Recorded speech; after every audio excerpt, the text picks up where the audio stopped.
Lalu berkatalah Elia, orang Tisbe, dari Tisbe Gilead, kepada Ahab, "Demi Tuhan yang hidup, Allah Israel, yang kulayani, sesungguhnya tidak akan ada embun atau hujan pada tahun 2000, kecuali kalau kukatakan."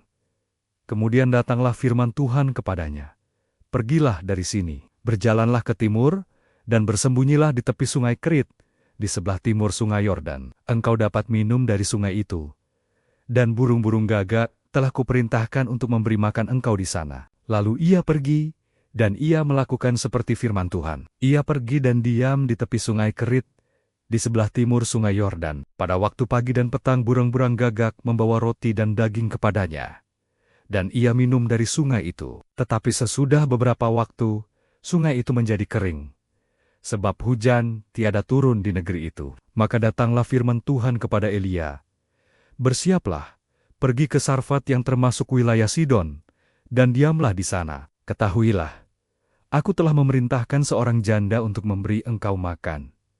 Sesudah itu ia bersiap, lalu pergi ke Sarfat. Setelah ia sampai ke pintu gerbang kota itu, tampaklah di sana seorang janda sedang mengumpulkan kayu api. Ia berseru kepada perempuan itu, katanya, "Cobalah ambil bagiku sedikit air dalam kendi, supaya aku minum."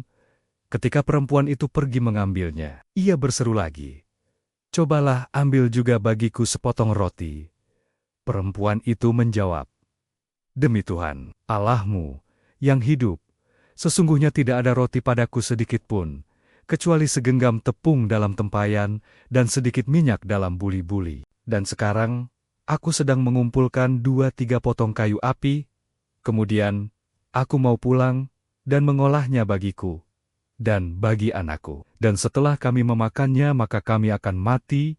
Tetapi Elia berkata kepadanya, "Janganlah takut, pulanglah. Buatlah seperti yang kau katakan, tetapi buatlah lebih dahulu bagiku sepotong roti bundar kecil daripadanya, dan bawalah kepadaku. Kemudian barulah kau buat bagimu dan bagi anakmu. Sebab beginilah firman Tuhan, Allah Israel, tepung dalam tempayan itu tidak akan habis, dan minyak dalam buli-buli itu pun tidak akan berkurang, sampai pada waktu Tuhan memberi hujan ke atas muka bumi." Lalu pergilah perempuan itu, dan berbuat seperti yang dikatakan Elia. Maka perempuan itu, dan dia serta anak perempuan itu, mendapat makan beberapa waktu lamanya. Tepung dalam tempayan itu tidak habis, dan minyak dalam buli-buli itu tidak berkurang seperti firman Tuhan yang diakapkonia dengan perantaraan Elia. Sesudah itu anak dari perempuan pemilik rumah itu jatuh sakit, dan sakitnya itu sangat keras, sampai tidak ada nafasnya lagi. Kata perempuan itu kepada Elia, "Apakah maksudmu datang kemari, ya abdi Allah? Singgahkah engkau kepadaku untuk mengingatkan kesalahanku, dan untuk menyebabkan anakku mati?" Kata Elia kepadanya, "Berikanlah anakmu itu kepadaku." Elia mengambilnya dari pangkuan perempuan itu, dan membawanya naik ke kamarnya di atas, dan membaringkan anak itu di tempat tidurnya. Sesudah itu ia berseru kepada Tuhan. Katanya, "Ya Tuhan, Allahku, apakah engkau menimpakan kemalangan ini atas janda ini juga, yang menerima aku sebagai penumpang, dengan membunuh anaknya?" Lalu ia mengunjurkan badannya di atas anak itu 3 kali, dan berseru kepada Tuhan. Katanya, "Ya Tuhan, Allahku, pulangkanlah kiranya nyawa anak ini ke dalam tubuhnya." Tuhan mendengarkan permintaan Elia itu, dan nyawa anak itu pulang ke dalam tubuhnya, sehingga ia hidup kembali. Elia mengambil anak itu. Ia membawanya turun dari kamar atas ke dalam rumah, dan memberikannya kepada ibunya. Kata Elia, "Ini anakmu, ia sudah hidup." Kemudian kata perempuan itu kepada Elia, "Sekarang aku tahu bahwa engkau abdi Allah dan firman Tuhan yang kau ucapkan itu adalah benar." Dan sesudah beberapa lama, datanglah firman Tuhan kepada Elia dalam tahun yang ketiga, "Pergilah, perlihatkanlah dirimu kepada Ahab, sebab aku hendak memberi hujan ke atas muka bumi." Lalu pergilah Elia, memperlihatkan diri kepada Ahab. Adapun kelaparan itu berat di Samaria, sebab itu Ahab telah memanggil Obaja yang menjadi kepala istana. Obaja itu seorang yang sungga-sungga, takut akan Tuhan. Karena pada waktu Izebel melenyapkan nabi-nabi Tuhan, Obadya mengambil 100 orang nabi, lalu menyembunyikan mereka 50-50 sekelompok dalam gua, dan mengurus makanan dan minuman mereka. Ahab berkata kepada Obadya, "Jelajahilah negeri ini, dan pergi ke segala mata air, dan ke semua sungai. Barangkali kita menemukan rumput, sehingga kita dapat menyelamatkan kuda dan bagal, dan tidak usah kita memotong seekor pun dari hewan itu."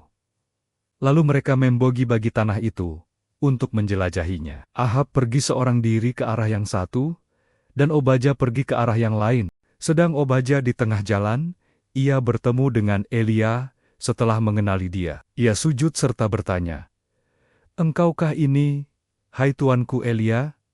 Jawab Elia kepadanya, "Benar, pergilah, katakan kepada tuanmu, Elia ada." Tetapi jawab Obadya, "Apakah dosa yang telah kuperbuat, maka engkau hendak menyerahkan hambamu ini kepada Ahab, supaya aku dibunuhnya? Demi Tuhan, Allahmu, yang hidup, sesungguhnya tidak ada bangsa atau kerajaan yang tidak didatangi suruhan tuanku Ahab untuk mencari engkau.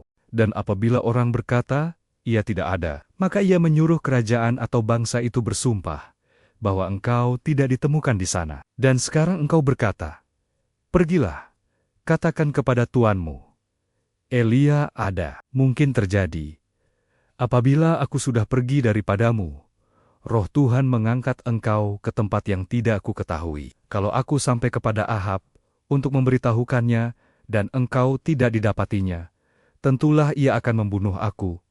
Padahal hambamu ini dari sejak kecil takut akan Tuhan. Tidakkah diberitahukan kepada tuanku apa yang telah kulakukan pada waktu Izebel membunuh nabi-nabi Tuhan? Bagaimana aku menyembunyikan 100 orang nabi-nabi Tuhan dalam gua 50-50 sekelompok, dan mengurus makanan dan minuman mereka? Dan sekarang, mengapa engkau ini berkata, pergilah, katakan kepada tuanmu, Elia ada, ia pasti akan membunuh aku. Jawab Elia, demi Tuhan semesta alam yang hidup, yang kulayani, sesungguhnya hari ini juga aku akan memperlihatkan diri kepadanya. Lalu pergilah Obadya menemui Ahab, dan memberitahukan hal itu kepadanya. Kemudian Ahab pergi menemui Elia. Segera sesudah Ahab melihat Elia, ia berkata kepadanya, engkaukah itu yang mencelakakan Israel? Jawab Elia kepadanya, bukan aku yang mencelakakan Israel, melainkan engkau ini dan kaum keluargamu, sebab kamu telah meninggalkan periniparina Tuhan, dan engkau ini telah mengikuti para Baal. Sebab itu, suruhlah mengumpulkan seluruh Israel ke Gunung Karmel, juga nabi-nabi Baal yang 450 orang itu, dan nabi-nabi Asyera yang 400 itu, yang mendapat makan dari meja istana Izebel. Ahab mengirim orang ke seluruh Israel, dan mengumpulkan nabi-nabi itu ke Gunung Karmel. Lalu Elia mendekati seluruh rakyat itu, dan berkata, berapa lama lagi kamu berlaku timpang dan bercabang hati? Kalau Tuhan itu Allah, ikutilah dia, dan kalau Baal, ikutilah dia. Tetapi rakyat itu tidak menjawabnya sepatah kata pun. Lalu Elia berkata kepada rakyat itu, hanya aku seorang diri yang tinggal sebagai nabi Tuhan. Padahal nabi-nabi Baal itu ada 450 orang banyaknya. Namun, baiklah diberikan kepada kami 2 ekor lembu jantan. Biarlah mereka memilih seekor lembu, memotong-motongnya, menaruhnya ke atas kayu api, tetapi mereka tidak boleh menaruh api. Aku pun akan mengolah lembu yang seekor lagi, meletakkannya ke atas kayu api, dan juga tidak akan menaruh api. Kemudian biarlah kamu memanggil nama Allahmu, dan aku pun akan memanggil nama Tuhan. Maka Allah yang menjawab dengan api, dialah Allah. Seluruh rakyat menyahut, katanya, baiklah demikian. Kemudian Elia berkata kepada nabi-nabi Baal itu, pilihlah seekor lembu, dan olahlah itu dahulu, karena kamu ini banyak. Sesudah itu panggillah nama Allahmu, tetapi kamu tidak boleh menaruh api. Mereka mengambil lembu yang diberikan kepada mereka, mengolahnya, dan memanggil nama Baal dari pagi sampai tengah hari. Katanya, ya Baal, jawablah kami. Tetapi tidak ada suara. Tidak ada yang menjawab. Sementara itu mereka bergingkat-gingkat di sekeliling mezbah yang dibuat mereka itu. Pada waktu tengah hari, Elia mulai mengejek mereka. katanya. Panggillah lebih keras. Bukankah dia Allah? Mungkin ia merenung, mungkin ada urusannya, mungkin ia bepergian, barangkali ia tidur, dan belum terjaga. Maka mereka memanggil lebih keras, serta menoreh-noreh dirinya dengan pedang dan tombak. Seperti kebiasaan mereka, sehingga darah bercucuran dari tubuh mereka. Sesudah lewat tengah hari, mereka kerasukan sampai waktu mempersembahkan korban petang, tetapi tidak ada suara, tidak ada yang menjawab, tidak ada tanda perhatian. Kata Elia kepada seluruh rakyat itu, "Datanglah dekat kepadaku." Maka mendekatlah seluruh rakyat itu kepadanya. Lalu ia memperbaiki mezbah Tuhan yang telah diruntuhkan itu. Kemudian Elia mengambil 12 batu, menurut jumlah suku keturunan Yakub. Kepada Yakub ini telah datang firman Tuhan. "Engkau akan bernama Israel." Ia mendirikan beta-beta itu menjadi mezbah demi nama Tuhan dan membuat suatu parit sekeliling mezbah itu yang dapat memuat 2 sukat benih. Ia menyusun kayu api, memotong lembu itu, dan menaruh potonggan-potonggannya di atas kayu api itu. Sesudah itu ia berkata, "Penuhilah 4 buyung dengan air, dan tuangkan ke atas korban bakaran dan ke atas kayu api itu." Kemudian katanya, "Buatlah begitu untuk kedua kalinya," dan mereka berbuat begitu untuk kedua kalinya. Kemudian katanya, "Buatlah begitu untuk ketiga kalinya," dan mereka berbuat begitu untuk ketiga kalinya, sehingga air mengalir sekeliling mezbah itu. Bahkan parit itu pun penuh dengan air. Kemudian pada waktu mempersembahkan korban petang, tampillah Nabi Elia dan berkata, "Ya Tuhan Allah Abraham, Ishak dan Israel pada hari ini, biarlah diketahui orang bahwa Engkaulah Allah di tengga-tengga Israel, dan bahwa aku ini hamba-Mu, dan bahwa atas firman-Mu lah aku melakukan segala perkara ini. Jawablah aku, ya Tuhan, jawablah aku, supaya bangsa ini mengetahui bahwa Engkaulah Allah, ya Tuhan, dan Engkaulah yang membuat hati mereka tobat kembali." Lalu turunlah api. Tuhan menyambar habis korban bakaran, kayu api, batu dan tanah itu.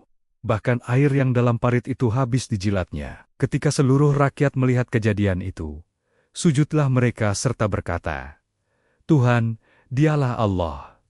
Tuhan, dialah Allah." Kata Elia kepada mereka, "Tangkaplah nabi-nabi Baal itu. Seorang pun dari mereka tidak boleh luput."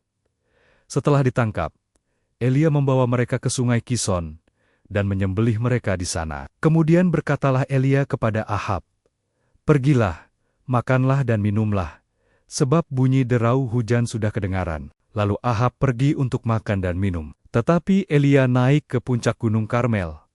Lalu ia membungkuk ke tanah, dengan mukanya di antara kedua lututnya. Setelah itu ia berkata kepada bujangnya, "Naiklah ke atas, lihatlah ke arah laut." Bujang itu naik ke atas. Ia melihat dan berkata, "Tidak ada apa-apa." Kata Elia, "Pergilah sekali lagi."